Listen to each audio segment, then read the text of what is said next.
Supposedly this, makes it better. I don't know, takes out some of the stuff that you wouldn't want to be drinking. So now, what you're drinking is just better. I don't know. It tastes better. If it actually is better, not too sure. Does taste better. Speaking of making things better, how about 5 ways that you can make your choruses better? That was one hell of a segue. I poured this glass of water just to make that segue, but I'm not even thirsty. So, tip number 1, I like to call this one the,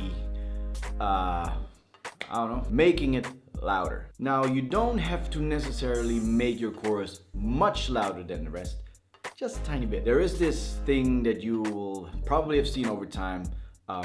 When something sounds louder, it sounds better. It's really not the case at all. It often just sounds exactly the same, just a little louder. But because it is louder, it stands out more, and therefore your brain thinks it's better. So, how are you going to do this? First, you activate the automation on your master channel. Then you select whatever gain plugin you have on your DAW, and you automate just the chorus to be 0.5 to 1 dB louder. That's it. Now, your chorus will be a little louder than the rest of the song, and therefore giving your brain the impression that it's better. Boom! Tip number 1. Nice.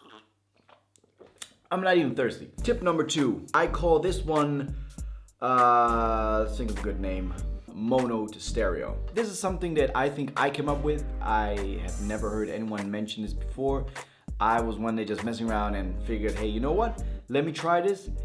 And it's kind of cool. Just like with tip number 1, you open the automation on your master channel, you use your gain plug. The only thing we care about is this little mono button. What I think is a very cool way to have your chorus explode a little more is if 1 or 2 bars before the chorus hits, you set your entire track to mono. And right when the chorus hits, bam! Stereo goodness all up in your ears. What this does is basically make your brain think that the song is here, and then when the chorus comes, wow! I'm killing it. Woo! Tip number 3, very common one, but maybe you just need a little reminder. Playful bass. Basically, I mean you have to switch up your bass pattern as soon as you go into the chorus.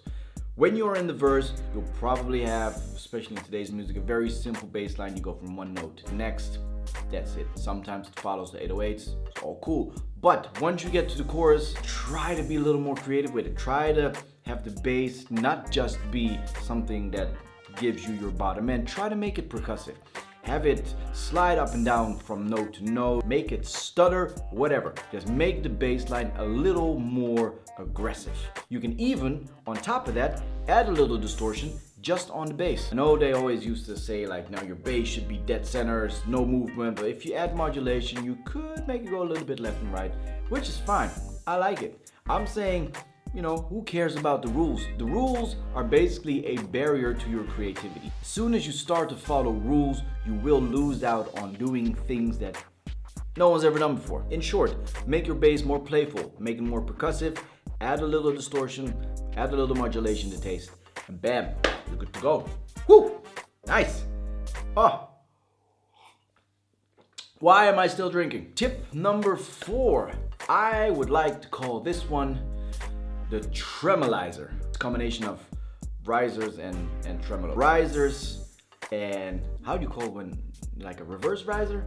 Once you hit the chorus, basically when you have your swoop in to the chorus, you most often also have a swoop out. Could be a crash or a cymbal, but if you wanna, have it go a little longer, or you wanna have it start a little sooner, you probably will use risers. Now, if you wanna be just a basic bitch, that's all you do. You put your risers there, you're done with it. But if you wanna be more creative about it, you can automate your risers. Automate a tremolo plugin on your risers. Essentially what this does is it'll make your riser go from left to right, and I find it cool to have that left and right effect speed up the closer you get to the chorus. And when you hit the chorus and you have your fade out riser or your reverse riser, how you want to call it, you could automate the exact same thing, or you could automate it the other way around, and maybe it starts fast and then it slows down as it dies out slowly.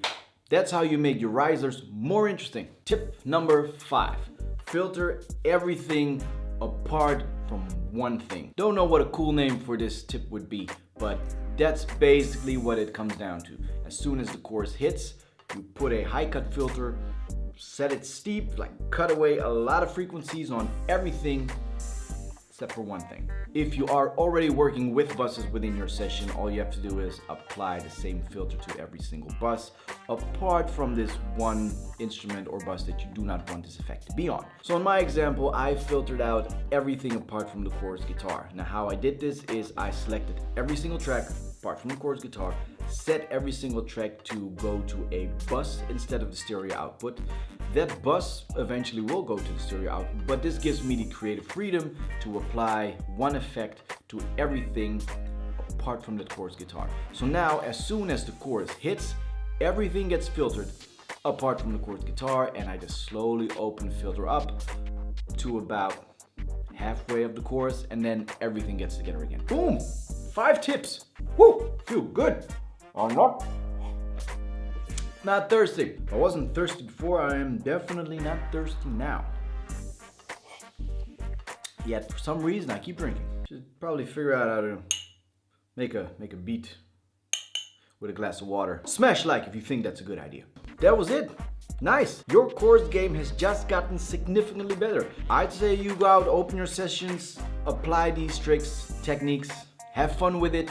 Break the rules. Don't stick to, what people tell you definitely shouldn't do. Actually, you know what? If someone tells you you should never do this, do exactly that. Just see what it does. Don't ever let rules limit your creativity. It was nice. This was a nice video to make. I sort of feel like the audio version of Peter McKinnon. Also less attractive. Yeah, hope you guys have enjoyed. If you have, leave any feedback you want in the comment section down below. Also, subscribe and like the video. If there's any other things you would like me to do a tutorial on, leave it in the comment section down below. I promise I will read it. I promise I will respond to you. I won't promise I will do that tutorial unless I think I'm the right guy for the job. But yeah, thank you very much for watching, and I hope to see you for the next one. Bye.